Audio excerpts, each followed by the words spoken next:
Hello everyone, welcome to my another blog. तो 4 नवंबर 2022 को मेरे दादाजी स्वर्गीय अनिरुद्ध पाठक पूर्व विधायक जी का 24th डेथ एनिवर्सरी मेरे गांव तमाड़ झारखंड में मनाया गया। तो आप देख सकते हैं कितनी भीड़ है और सभी ने एक एक करके मेरे दादाजी को श्रद्धांजलि दी। और मेरे दादाजी के बारे में जानना चाहते हैं तो इस वीडियो को बीच में स्किप ना करें।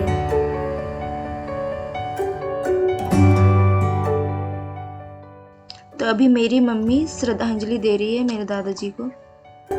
वीडियो के एंड तक बने रहें।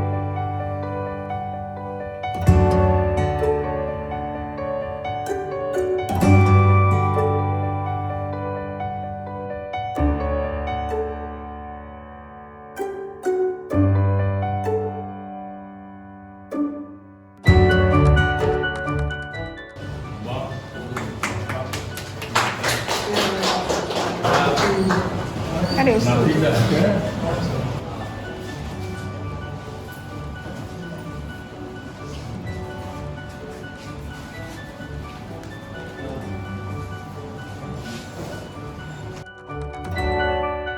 तो राजा साहब की याद पर सीमा का जो 2 किलोमीटर मोड़ रखने की जो सलाह दी है इन्होंने, इसके लिए आप सभी लोगों के इसका बहुत धन्यवाद।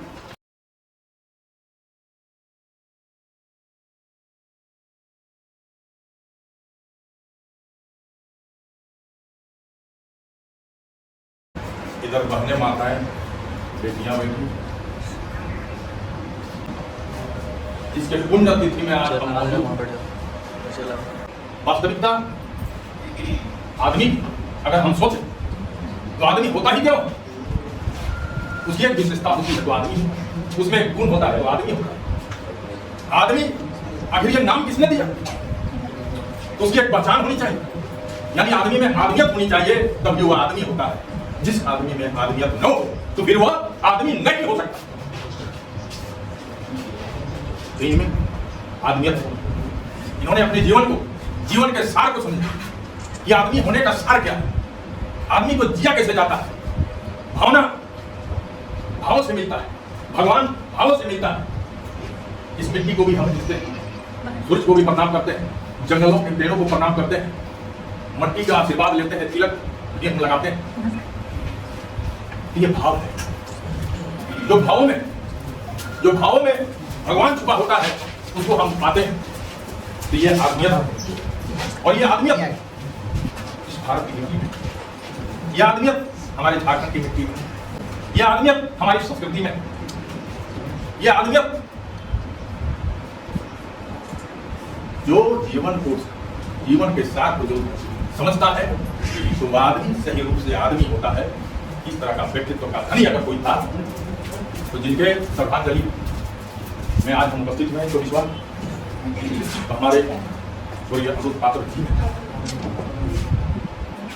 एक इनकी पहचान, और वो पहचान आदमियत। सबसे बड़ी बात ये वो पहचान इनकी सादगी की थी।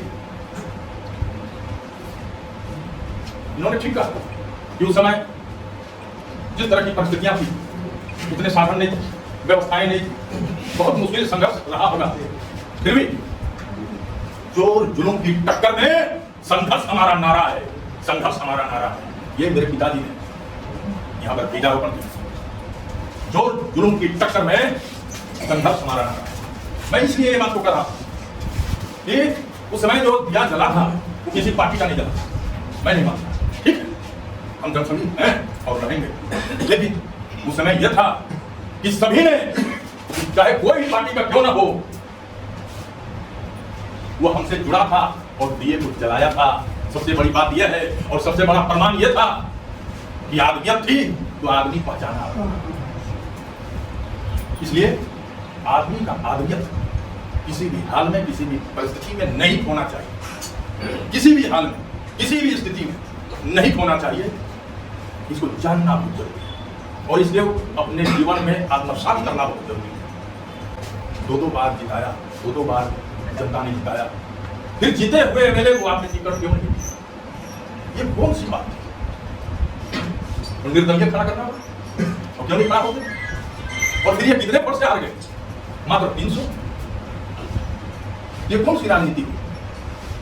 इस राजनीति से भी सावधानी होने की बहुत आवश्यकता है। भाई यहाँ की इस मिट्टी में इस तरह की राजनीति नहीं होती है। इस मिट्टी से जो नहीं जन्मे हैं, जो ऊपर में बैठे हैं, ये लोग ये राजनीति करते हैं। हमारा तो इतिहास इन पेड़ पौधों में है, खेत खलिहानों में है, इन मंडियों में है, कंकड़ पत्थरों में है, झारखंड के धार में है, नदी और नालों में है।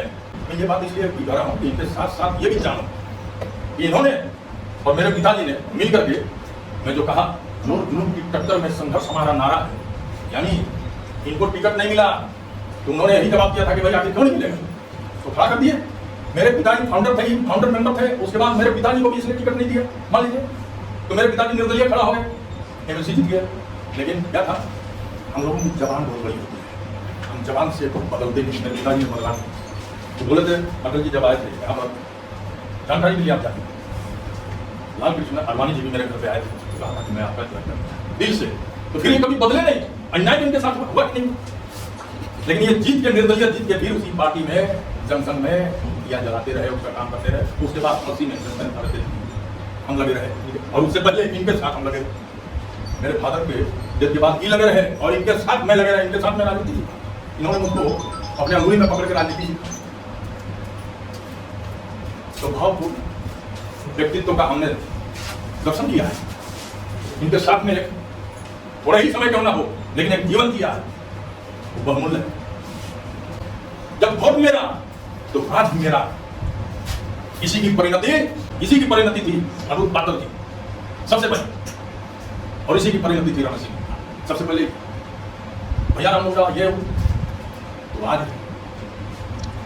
ये भाव बनाना होगा, अपने को पहचानना होगा, यानी संक्षेप में अपनी माटी को सम्मान देना होगा, और तब जाकर के जो हम चाहते हैं वो कर पाएंगे।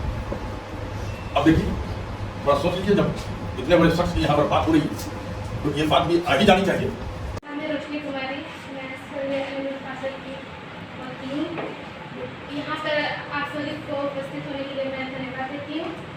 मैं दादू के जीवनी के बारे में आप लोगों को बताना चाहती हूँ। दक्षिण छोटा नागपुर के संथाल परगना अंतर्गत झारखंड राज्य के रांची जिला ग्राम तमाड़ के अत्यंत गरीब किसान परिवार में 1 अप्रैल 1925 ईस्वी को अनिरुद्ध पातर का जन्म हुआ। इनके पिता घनश्याम पातर एवं माता का नाम लक्ष्मीमणि देवी था। इनका प्रारंभिक शिक्षा घर से शुरू हुआ। प्रारंभिक शिक्षा के 2 वर्ष बाद इनका नामांकन 19 जनवरी 1933 में तमाड़ मिडिल स्कूल में कर दिया गया। अत्यंत परिश्रमी एवं मेधावी छात्र होने के कारण 1938 ईस्वी में मिडिल बोर्ड की परीक्षा में प्रथम श्रेणी से उत्तीर्ण हुए। इकलौते संतान होने के कारण सरकारी नौकरी को ठुकराकर अपने पिता के कारोबार में हाथ बटाया। छात्र जीवन से ही इनकी अभिरुचि धार्मिक प्रवृत्ति की थी, जिसके कारण इन्होंने किशोर अवस्था से ही रामायण, गीता एवं महाभारत का गहन अध्ययन किया। 10 वर्ष की उम्र में ही बुंडू के डमारी निवासी सुरेन पातर एवं रोशनी देवी की पुत्री देवयानी से सन 1935 ईस्वी में परिणय सूत्र में बांध दिया गया। इस उम्र से ही इनकी रुचि राजनीति की ओर बढ़ा और अपने बड़े ताऊ के साथ राज दरबार आना जाना प्रारंभ किया। 8 से 10 वर्ष की राज दरबार के संपर्क से ही राजतांत्रिक शासन प्रणाली का काफी गहरा अनुभव प्राप्त हुआ, जिसके कारण ताऊ के वृद्धावस्था होने के साथ इन्हें इनकी कार्य कुशलता एवं निर्भीकता को देखते हुए राजा गोपाल साय महाराज ने सरदार के पद में विभूषित किया। सरदार राजा का एक सैनिक काफिला था, जिन्हें उनका कमांडर माना जाता था। इनके अंतर्गत 120 सैनिक था, जिसका नेतृत्व सरदार करता था। इस पद में रहकर अत्यंत कम समय में इन्होंने अपनी नेकी और ईमानदारी से राज परिवार में जो ख्याति प्राप्त किया, वह अपने आप में अविश्वसनीय है। सरदार से जाने जाने वाले श्री पातर को राज्य के सभी विभागों का दायित्व सौंपा गया और ये सभी विभागों के कार्यों को बखूबी से निभाया, जैसे आय व्यय का लेखा जोखा, संस्कार पर त्यौहार का संचालन इन्हीं के द्वारा हुआ करता था। सन 1956 में राजस्व समाप्त होने के बाद भी इनका परिवार राज परिवार से जुड़े रहे, जिनके कारण प्रजातांत्रिक राज की शुरुआती दौर से ही इन्हें ग्राम पंचायत के स्तर पर सरपंच के रूप में चुना गया। सरपंच के पद पर रहते हुए इन्होंने जनता पंचायत के स्तर पर सरपंच के रूप में चुना गया। सरपंच के पद पर रहते हुए इन्होंने जनताओं पर विश्वास जगाया और चारों तरफ छा गए। राज परिवार के इच्छा से सन 1969 ईस्वी में विधानसभा का उम्मीदवार बनाया गया। इनके विरुद्ध कांग्रेस पार्टी के राष्ट्रीय अध्यक्ष श्रीमती इंदिरा गांधी तमाड़ विधानसभा चुनाव प्रचार में आई थी, तो पर भी वे जनताओं के भरपूर सहयोग से इन्हें सफलता मिली।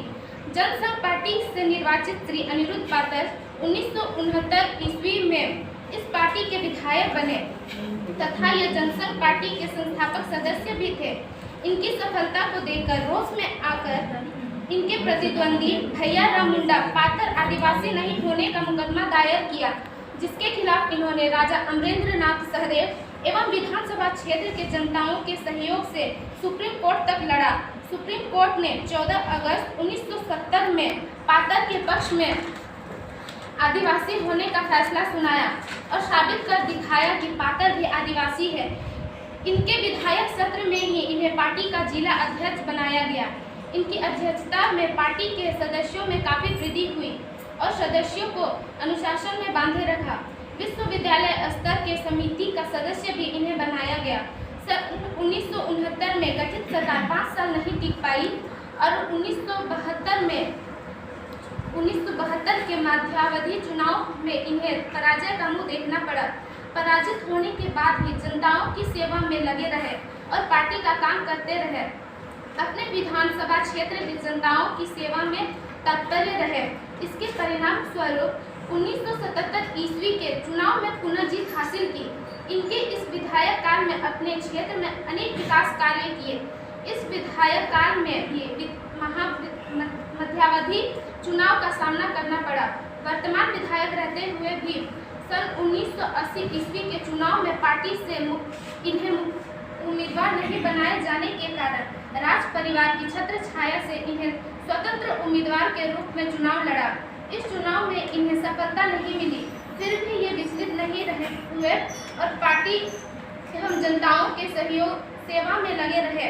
उनके विधायक सत्र में इस विधानसभा क्षेत्र को जनता पार्टी का गढ़ माना जाता था, लेकिन 1980 ईस्वी के बाद यह गढ़ समाप्त हो गया और यह सीट दूसरे पार्टी के हाथों चला गया। वर्तमान में श्री अनिरुद्ध पातर 6 पुत्र एवं 2 पुत्रियों सहित नाती पोतों से भरा पूरा परिवार छोड़कर 4 नवंबर 1998 कार्तिक पूर्णिमा के दिन बीमार के कारण रांची के सेवा सदन अस्पताल में प्रातः 7:15 बजे परलोक सिधार गए। समाज के उत्थान के लिए उन्होंने जो कुछ किया वो आने वाली पीढ़ी के लिए एक प्रेरणा है। धन्यवाद।